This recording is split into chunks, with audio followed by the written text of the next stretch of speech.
ছোট্ট একটি নীড়, ছোট ছোট আশা, সুখ দুঃখের স্বর্গ, এটাই আমার বাসা। সালামু আলাইকুম এভরিওয়ান। আশা করছি আল্লাহর অশেষ রহমতে ভালো আছেন, আমরাও ভালো আছি আলহামদুলিল্লাহ। নতুন একটা ভিডিওতে আপনাদের সবাইকে আমন্ত্রণ জানাচ্ছি। আজকে আমি আমার বাসার কাজকর্ম আর রান্নাবান্না আপনাদের সাথে শেয়ার করব।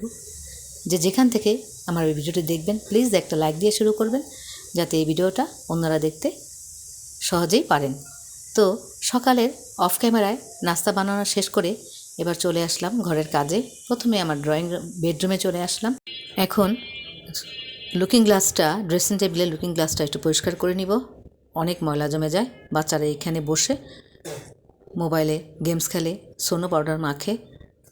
দেখা যায় যে গ্লাসের মধ্যে প্রচুর পরিমাণে ময়লা আটকে যায়। তারপরে আমার সাহেব এসে বাসায় একটু বিরক্ত হন যে গ্লাসটা কখনোই উনি অত পরিমাণে ক্লিন পান না। তাই প্রতিদিনই আমি চেষ্টা করি গ্লাসটা ক্লিন করে রাখার জন্য, খুব সুন্দর করে ভালো করে, যাতে আমার সাহেব এসে সব ভালো লাগে দেখতে পায় এবং ওনার মনটা খুশি থাকে। এই জন্য তো একটা গল্প দিয়ে শুরু করছি।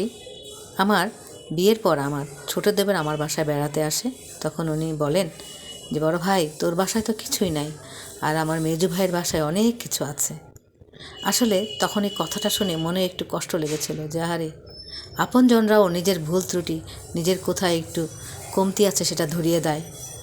সেটা গরিবই হোক আর কালোর দিকই হোক। অনেক সময় আমার দেবর, আমার শাশুড়িরা বলে যে রাইমানের মা তো কালো। তখন আমি তাদেরকে বলি যে আল্লাহই তো কালো বানিয়েছে, আমি তো ইচ্ছা করে কালো হইনি। তো যাই হোক, এই যে দেখুন এই আলমারিটা আমার সাহেবের অনেক পছন্দ। এই আলমারিটা উনি বানিয়ে এনেছেন, কাঠের আলমারি। তারপরে আর এই যে বিছানার চাদর, এই বিছানাটা হচ্ছে সবচেয়ে প্রিয় আমার প্রিয় একটা জায়গা, শান্তির জায়গা, শান্তির নিয়ে এই বিছানায় না ঘুমালে আমার ঘুম ভালো হয় না। তো দেখুন আমার বিছানার চাদরটা অনেক সুন্দর সুন্দর একটা কালারের, সবুজ, সাদা আর গোলাপি, এই দুই রঙের, এই তিন রঙের কম্বিনেশনে। আর গোলাপি হলো আমার সবচেয়ে প্রিয় কালার। তাই আমার বিছানা আর এই বিছানার চাদরটা অনেক বেশি প্রিয়। এখানেই আমি সবচেয়ে বেশি সুখ পাই। আমি মনে করি প্রত্যেকটা মানুষই তার ঘরের মতো সুখ শান্তি আর কোথাও পায় না। তার ঘর ছোট্ট হোক, কুঁড়েঘর হোক, তাও তার ঘরেই তার সবচেয়ে আরামের জায়গা, সবচেয়ে শান্তির জায়গা, সবচেয়ে প্রিয় জায়গা। তো দেখুন আমার চাদরটা কত প্রাণবন্ত মনে হচ্ছে। এই যে আমার বাসাটা নর্মাল, কিন্তু তারপরও আমি চেষ্টা করি গুছিয়ে রাখার জন্য। আমার কোনো কাজের বুয়া নাই। আমি রাত 1টা 2টা পর্যন্ত ঘরের কাজ করি, ঘর মুছি, তারপরে গিয়ে আমি ঘুমাই। তারপরে চলে আসলাম ড্রয়িং রুমে। এই দেখুন ড্রয়িং রুমটা আমি অফ ক্যামেরায় গুছিয়ে নিয়েছি, জাস্ট লুকটা আপনাদের সাথে শেয়ার করছি। এই যে আমার স্বামীর সবচেয়ে প্রিয় জায়গা হচ্ছে এটা। অফিস থেকে এসে উনি বাচ্চাদের নিয়ে সিনেমা দেখেন, মুড়ি ভর্তা খান, হাসাহাসি করেন, এই রুমে বসে বাচ্চাদের নিয়ে অনেক সময় কাটান। এই ড্রয়িং রুমটা হচ্ছে তার সবচেয়ে, তাই সবসময় এই ড্রয়িং রুমটা আমাকে গুছিয়ে রাখতে হয় যাতে তার মন। তারপরে এই যে সিনারিগুলো দেখুন, এগুলো উনি নিজে পছন্দ করে কিনে নিয়ে এসছে 1 নাম্বার থেকে। দেখুন এই যে ঘড়ি কিনে নিয়ে এসছে, সব কিছু। আর এই বিছানাটা হচ্ছে আমার ছেলের, এখানে আমার ছেলে ঘুমায়। আর যেহেতু আমার ছেলে ঠান্ডার সমস্যা, তাই সবসময় আমাকে এই বিছানা পরিষ্কার পরিচ্ছন্ন রাখতে হয় যাতে কোনো রকম ধুলাবালি না থাকে।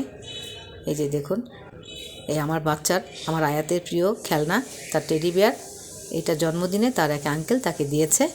আর এই প্রিয় জিনিসটা সে ড্রয়িং রুম থেকে সরাতে চায় না, ড্রয়িং রুমে সে রেখে দেয়। আমরা নামাজের সময় এটাকে ঢেকে নিয়ে নামাজ পড়ি। আর আমার প্রিয় হচ্ছে এই কার্পেট, সবচেয়ে ভালো এবং সবচেয়ে দেখতে সুন্দর লাগে আমার এই কার্পেটটা। সকাল বিকালে আমি এই কার্পেটটাকে পরিষ্কার করে রাখি যাতে কোনো রকম জীবাণু বা ধুলাবালি এর মধ্যে জমে না থাকে, যেহেতু আমার বাচ্চাদের প্রচুর পরিমাণে ঠান্ডা।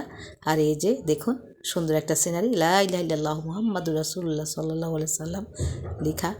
সবসময় দোয়া করি আল্লাহ পাক যেন প্রত্যেক মুসলমানকে মৃত্যুর সময় এই ছোট্ট বাক্যটা মুখে বলে মৃত্যুবরণ করান, আমিন। তারপরে চলে আসলাম রান্নায়। আজকে যেহেতু জুম্মার দিন ছিল, শুক্রবার, সাহেব বাসায় ছিলেন না, উনি অফিসের কাজে বাইরে গিয়েছেন। তাই দুপুরে আমরা হালকা পাতলা রান্না করে খেয়েছি। এটা হচ্ছে রাতের রান্না। রাতের জন্য 2টো ইলিশ মাছ আর 3টা ডিম সেদ্ধ করে ভুনা করব, ভাজে ভুনা করব। ইলিশ মাছ 2টা আমার বাচ্চাদের জন্য, যেহেতু আমি ইলিশ মাছ খাই না, তাই দুজনের জন্য 2টা নিয়েছি, আমার জন্য ইলিশ মাছ নিইনি। আর ইলিশ মাছ 2টাকে আমি সুন্দর করে ভেজে নিব যাতে কাঁটাগুলো একদম মুখে ধর চাবিয়ে যেন একদম মুচমুচে হয়ে যায়, বাচ্চারা যেন সহজে খেতে পারে। আসলে ইলিশ মাছ দুইটা আমি আধা ঘন্টা ফ্রিজে রেখে দিয়েছিলাম ম্যারিনেট করে, যাতে খুব সুন্দর মতো তেলের মধ্যে ভাজা হয়ে যায়, মুচমুচে হয়ে যায়। এই যে দেখুন সুন্দর করে ভেজে নিয়েছি।